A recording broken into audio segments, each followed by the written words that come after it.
In this video, we're going to do a worked example with trig graphs.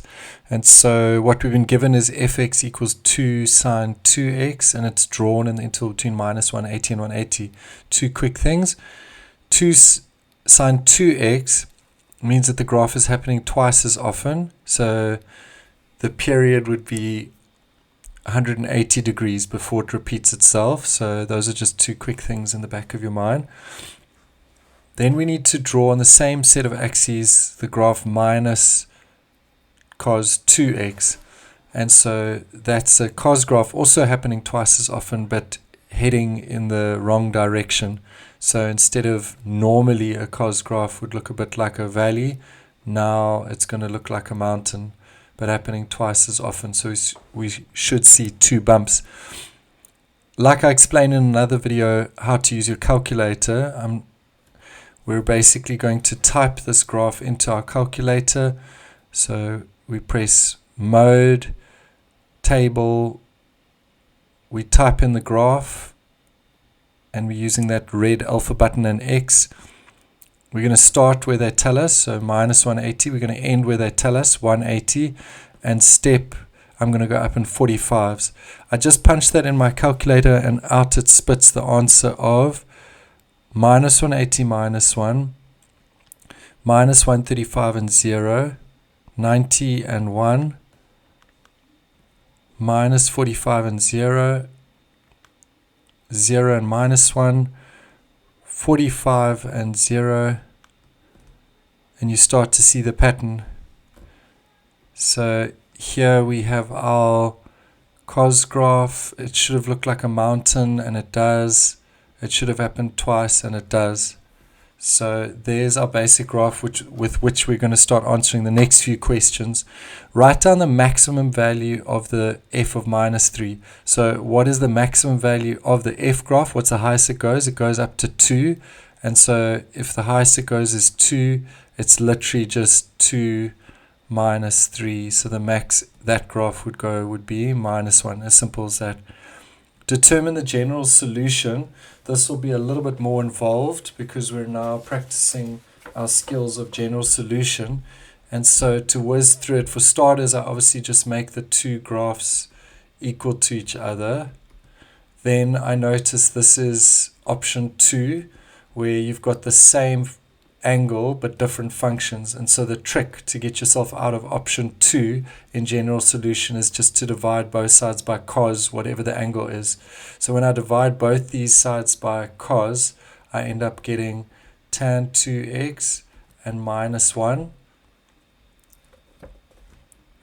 And the 2 here, I'm going to divide that underneath. So I finish with tan 2x is minus a half.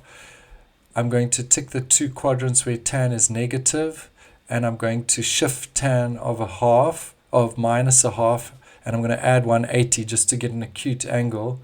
And the acute angle, which I call my reference angle, that I end up getting is 26.57.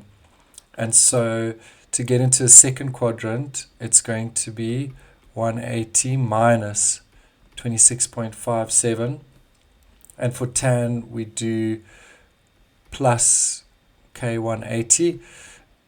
For tan, it's unique compared to sine and cos in that you don't need to do another reference, another quadrant, because it will just keep doubling up on itself. So you can get away with just doing one.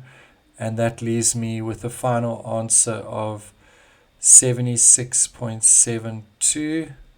plus K90. So there's our general solution, and that's basically showing us where the graphs equal. So 76, that does look like about where they equal, and it will happen every 90. So if I plus 90 to this, I'll get to the next point. If I minus 90 from this, I'll get to that point. If I minus another 90. So general solution, why you learned that section, is to help you find out all the different solutions, especially visually in trig graphs. So it's actually super duper helpful. Then last question, which I'll probably hinge upon my general solution, is determine the values for x where the f graph is below the g graph in the interval minus 180 to 0. So in this interval, where is the f graph, which is the original one, below the G graph, that's where it's below for that interval. So I just need to make sure I can work out these 2 points. And so I take my general solution, and like I said, some teachers will say you just sub in 1, minus 1, 2, minus 2 for k, and they are correct. But let me put k as an element of the integer. But what I find easier is literally take your answer and just keep minusing or plusing 90 as much as you need it. So when I minus 90 from there, I end up getting an answer of minus 13,28. If I minus another 90, because that's probably the minus 13, if I minus another 90, I'm going to get minus 103.28. And so how do I describe this highlighted region where it's below? It's from the minus 103 until the minus 13.28. How do I know if the answer is or equal to? I just look at whether the question was or equal to. If they're asymptotes, then I would never make it or equal to. And that is a worked example of trig graphs together, and I'll do many more of these because I think the best way to understand them is just to practice lots of different ones, asking slightly different questions each time. I hope you found that useful. If you did, please like it, subscribe to our channel, and share this with your friends.